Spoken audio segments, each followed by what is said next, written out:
It's a pleasant morning, and it's good to have you join us this morning as usual. Absolutely. It's good to be here. Men in red, huh? Yeah, men in red, and a touch of black and all that. So I don't know, it's like you had to do some time travel to find out what I was going to put on.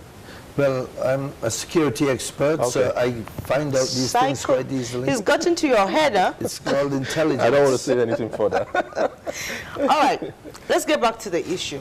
I have a lot of questions, you know, during when I was reading my intro to this segment, where we talk about whether or not the capacity of the Nigerian military is overstretched as to handling the issue of Boko Haram over the years, and now we see them coming back strong and even attacking the military itself, not to talk of, you know, the defenseless citizens of Nigeria, who of course are in the mercies of you know, the military, who should be protecting them. Are we saying, or can we say, their capacity is overstretched, or they don't even have the capacity in the first instance to tackle the attacks of the Boko Haram? Very good. Do you remember many times in the past I've told you that this is not going to end? Yeah. That the attacks will continue and continue, and you know, it's very discomforting to hear that, but it is the truth. It is going to continue and continue and continue.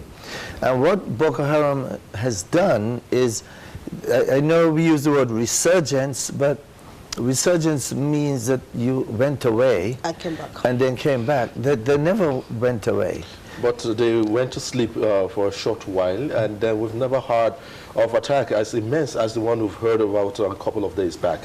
No, which if I remember, they didn't go to sleep. Which, if I remember, he also once said, if you see them not really coming forth with attacks, that means they are either regrouping, trying to gather more intelligence, strategizing, and coming back harder. You just took everything out of my mouth. I was about to say that, because that's what they did. And when the military came on really strong and dislodged them and chased them out of the towns and cities and villages that they overtook, they just went back and reorganized, re-strategized, re-weaponized, gathered intelligence, and by the way, restarted recruiting again. And during that time, see, this is why I said maybe the word resurgence, they didn't stop this, they just adapted, changed their strategy, and used suicide bombers. So if you remember, during that lull, that period of what we might have thought was calm, they were sending suicide bombers. Yeah. Every week a suicide bomber went to a mosque, a marketplace. To still register their presence. Exactly, to let you know we are still here. And during that time, they were re-strategizing and re-weaponizing and recruiting, which is very big for them. So did our own military went to sleep then, thinking they've degraded them? Because that was the word they used. The word came out that they've been degraded, and it became a very strong term to use in terms of each time there's a top government official coming out to speak about the insurgency, he will state categorically clear that the terrorists have been degraded. They were degraded, and they still are degraded. There's no doubt about that the military did an exceptional job in degrading them, bringing them back down. It's just that they're fighting a very unconventional war. The people they're fighting are like you and me. They come blending. They could be a school teacher. They could be a pharmacist. They could be the guy selling suya. And in your intro, you mentioned about that is stretched too thin. That is one of the answers that you asked the question, but that is indeed the truth. The military is in 32 states, and they are trying to deal not just with the insurgency, but with kidnappers and different things that are going on. So their ability to work the manpower is low, let me put it like that. And that is one of the problems that we are seeing now. Now we see last week on the pages of papers where military spokesperson did come out to say that Boko Haram are using more advanced technology in this war against the Nigerian military, as well as some certain kind of improved equipment, so guns in terms of fighting in the execution of this particular war. Is it still explains the fact that we are having a military that does not have the right equipment, despite the fact that this morning the Chief of Army Staff, Tukur Buratai, did come out to say that the military has what it takes to deal or to crush Boko Haram. That's what he said. Is it that the military is still ill-equipped to a point that it cannot truly deal with the technicalities and expertise of Boko Haram? No, the military is very well equipped to do its job. As a matter of fact, the military is trained more professionally than Boko Haram to do the job. It's just that Boko Haram is somebody's either training them, they're coming maybe from Libya, someplace coming down here to train them in guerrilla warfare, and that's what they are fighting, is guerrilla warfare.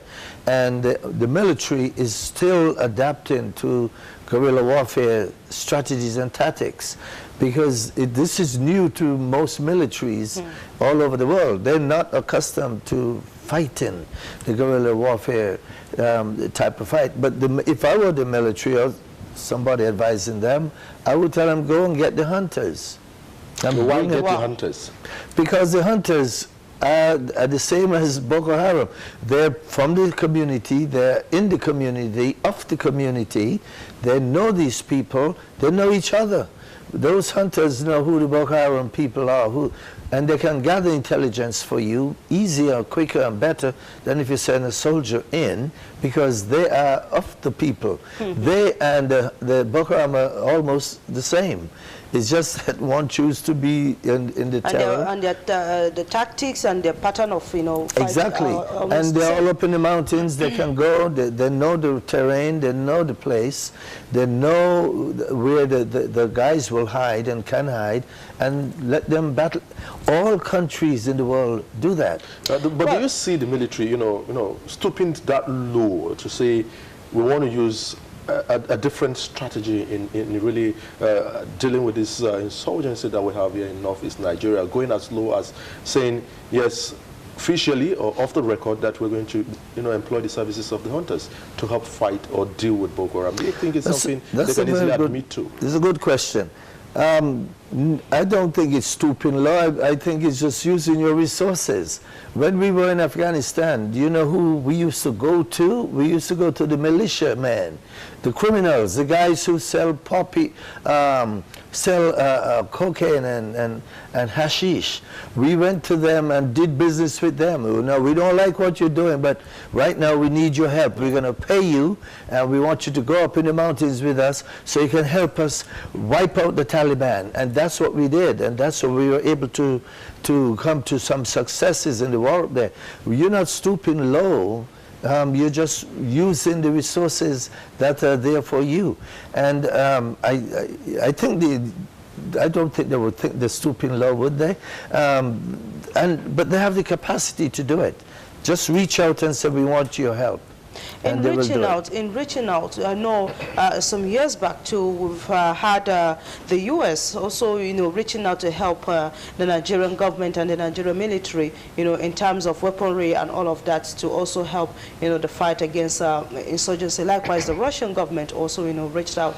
Would it be right to say such help really did not, how do I put it now, really wasn't enough in helping fight, the insurgents, or is there a missing link somewhere? Well, you all did not want the help, because Nigerians are proud people, and when you are proud, you tend to ignore such things. The nitty-gritties yes. of how you can put and by the way, yeah. proud comes from pride, and pride is one of the 7 deadly sins.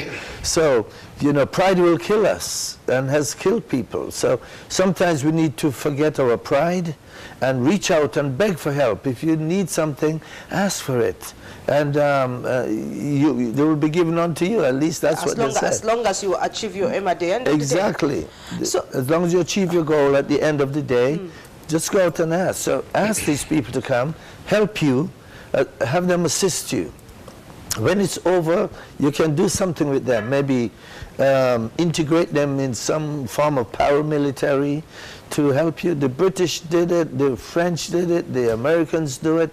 Everybody has done that. And if you don't do that, you'll be losing a very great opportunity. Well, another thing that is very critical at this point in time is, getting to the psyche of the people. If you have a defense, body being attacked by an external force that, of course, the country has been fighting, hard to overthrow and all of that, and you have somebody who is supposed to defend you being attacked himself and all of that, what do you think that would do to the psychology of the Nigerian people? Well, it's very demoralizing, because you're seeing your people being attacked. And that is one of the things we discussed a long time ago. The military should, and I don't know if they do, but what they should be doing is going on the offensive. They should not be waiting for Boko Haram to attack them. They should go after them. Again, just using my experience as a Marine, we are trained to hunt you down. You are never trained to hunt us. You will never hunt us, because we will never stay for you to hunt us. We go after you, and we are going to kill you. And that is why the Marines are considered the greatest fighting force anywhere in the world, because of our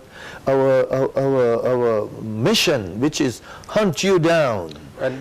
But we see military sitting in garrison in the back, waiting for people to come and attack them. They should go out after the bad guys. Why Nigerians are perturbed by these particular, recent attacks and all of that? We see the soldiers themselves, especially when you try to check out some certain videos that are making the rounds on social media, including the one that Boko Haram also did release concerning the attacks in Mitele, and then it becomes something that you try to factor in this particular light. What message is this sending across board in terms of trying to understand where they are coming from? First, you see the soldiers expressing displeasure, dampened morale, and you see Boko Haram flashing a new video that is showing the extent at which they've, assaulted the military and, conducted some certain degree of damage. What message is this trying to send out to one, the Nigerian government, to the populace? Well, Boko Haram is sending a message out to the people as a recruiting tool. That is what, Boko Haram is constantly recruiting. And they are recruiting because there are people who really truly believe in their cause. There are people who believe in the ideology of Boko Haram. It's not everybody think that Boko Haram is crazy. Some people actually believe. Look at the parents who actually give their children to Boko Haram to use as suicide bombers. Some might be doing it for money too, but a lot of them are doing it because they believe in the ideology. When they post these things on Instagram and Facebook and so forth, and people see such victories, people want to go and join Boko Haram.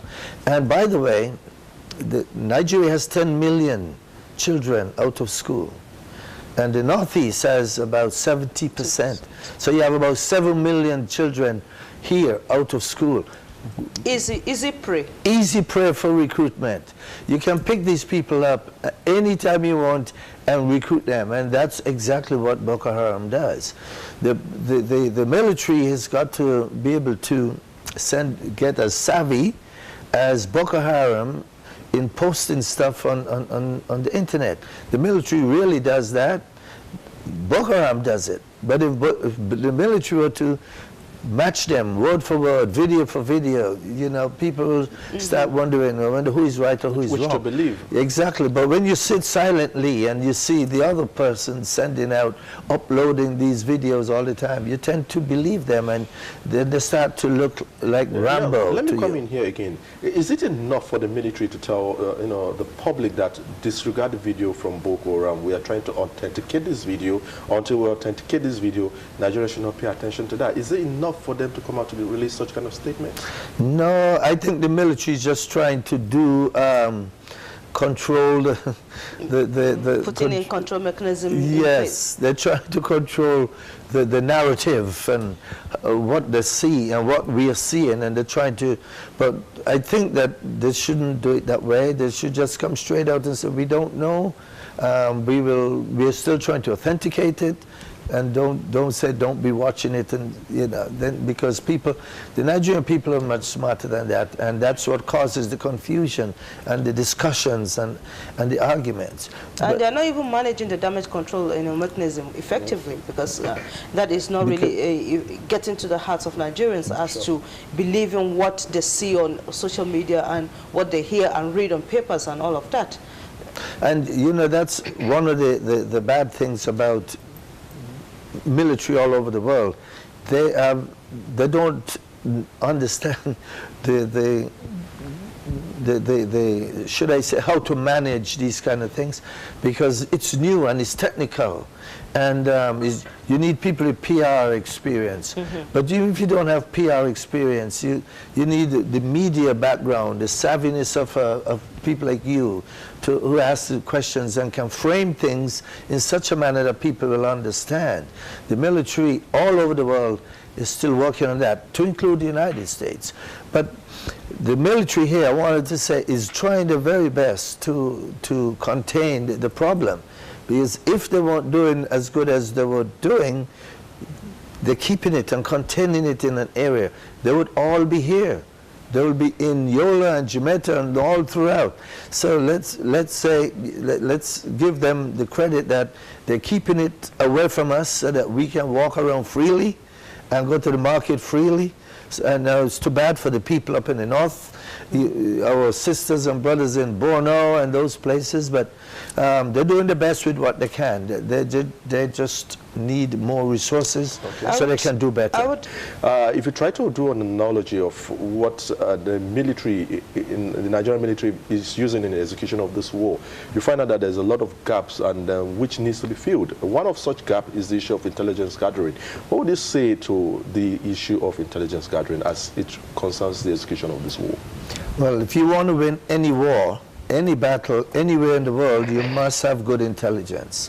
You cannot just walk into a place and start shooting. You can't just go to a place and start dropping bombs. You must know what you're doing, and you must know where you're going. And not just about dropping bombs, and you got to know who is coming in to attack you. If you don't know, then you're going to be sitting there waiting to be attacked. But if you had good intelligence, information coming in from outside, that you will know, hey, Boko Haram is going to come to attack you tomorrow, or tonight, or this afternoon. You already know that. And also, the good part of it is, if you have good intelligence gathering, you could know and find out who the Boko Haram people are in your community, and go fish them out. Or you can find out where the hideouts are, and you can go and assault the hideouts.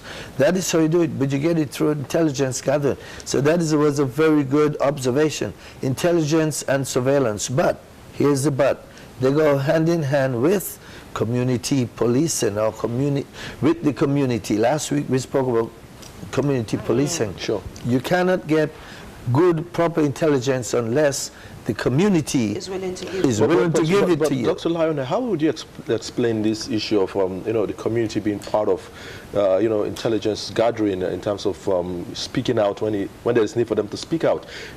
Trying to understand what happened in Meteli. It's more like a military zone right about now. You don't have residents there. You don't have people dwelling there. Then how do you pull them in to be able to speak to you when they are not there? Well, there are people there. And again, here's the thing for the hunters again. Hunters, they are a part of the community. They live there. They know who is who and what is what. What happened there was a bad thing. We lost a lot of soldiers there. A lot of lives were lost. And I heard somewhere that is some group of Boko Haram who were dressed like the military, who entered the compound looking like soldiers, and that's how they were able to get in and infiltrate the military base.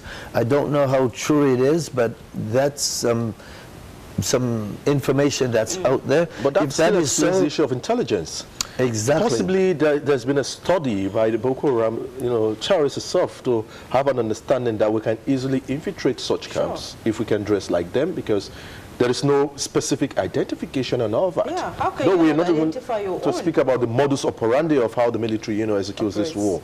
But it's something for us to also think about. It's a food for thought, isn't it? Is it? It is. There's a book called Art of War by Sun Tzu. I don't know if yes. Everybody should read that book. Every parent, every child, every military policeman, everybody, even business people should read that book, because there's so much information. One of the things that Sun Tzu said is, know thine enemy. If you know thine enemy, you will know yourself, you'll know how to win the war. That is telling you, get out there, send people out, figure out the enemy, know where he's going, what he's doing, what is his strengths, what is his weaknesses. So obviously Boko Haram has people watching the military, watching the movements, how they do things, how they go about things, when they leave, when they come back. And that is how they were able to gather intelligence, put it in an analytical format, and then attack. The military should be doing that. I'm sure they do it, and I don't know how much they do, but because the numbers are so thinned out over the years from all of the hard work they're doing. But all the bad guys got to do is sit and watch you. It's like if somebody wants to kill you, all they have to do is sit and watch you. You don't know that somebody's out there. Watching you. So you're going about business as normal, but there's somebody who's watching. And pretty soon he will strike after he figure out that he knows everything about you. That's when he will strike. And that's what Boko Haram does. Give us a sense of, situations like this, where you get a red flag, an information saying, okay, we're coming to attack you or we're coming after you, and you just sit there and do nothing. Because that's what Nigerians believe that happens. Even the common, not common per se, but even the attacks we have between farmers and herders, the issue of kidnappings and all of that, they give you a heads up as to coming to attack. Okay, we are coming to this community to attack and all of that. And this information is readily available in the public domain. The military can access it, the police can access it, and people can access it. But yet, we don't have a proactive measure put in place to counter such attacks. That is true. Maybe they don't take it seriously. Or maybe what if whoever dropped the note or the information says, we're going to attack you on Sunday, but they actually attack you next Wednesday or Sunday 2 weeks from then, because you don't know. It's just information that they're giving you. It could be a trick. We're going to attack you on Friday, but while you're preparing, we attack you on Wednesday. So it is one of those things that has to be tackled with intelligence gathering. So if you receive a report that you're going to be attacked, that's when you send your people out. And don't sit back and become a sitting duck, as we said, and be attacked by people. Go on the offensive. If I'm chasing after you, I'm going to catch you at some point. So if I get you correctly, proper intelligence will further strengthen the need for one to be, go for the offensive instead of sitting back and relax and allowing for the war to get back to you. If I'm throwing punches at you and all you're doing is trying to block, sooner or later I'm going to get a lucky one in. And another lucky one, and another lucky one, because all you're doing is defending. You're not throwing back at me. So I've become more emboldened and more confident because I'm thinking that you're running from me, and so Being able to cage him, exactly. put him in a corner. We brought up this issue of the issue of offensive because it's not just a Nigerian situation alone. Cameroon is also involved in this particular Boko Haram menace. We have Chad Republic also, which is also involved. And then, if you remember, there was a time where there was a multinational task force that was put in place to dealing with the nightmare called Boko Haram. And to a certain degree, we don't hear much about this combined effort in trying to tackle the terrorists. If we try to do an explanation of the placidness in terms of dealing with this issue of the insurgency in Nigeria that borders other nations, what would you have to say about that? Well, you're absolutely correct. They're there. The multinational joint task force is still there and is still operational. But they made one mistake when everybody thought that Boko Haram was downgraded. Everybody relaxed and they stepped back. Instead of going after them, they took it easy. So now that Boko Haram is now just coming back after the re-strategizing and re-weaponizing and reorganizing, it's catching everybody off guard because every one of them stepped back and stopped pursuing because they thought it was over.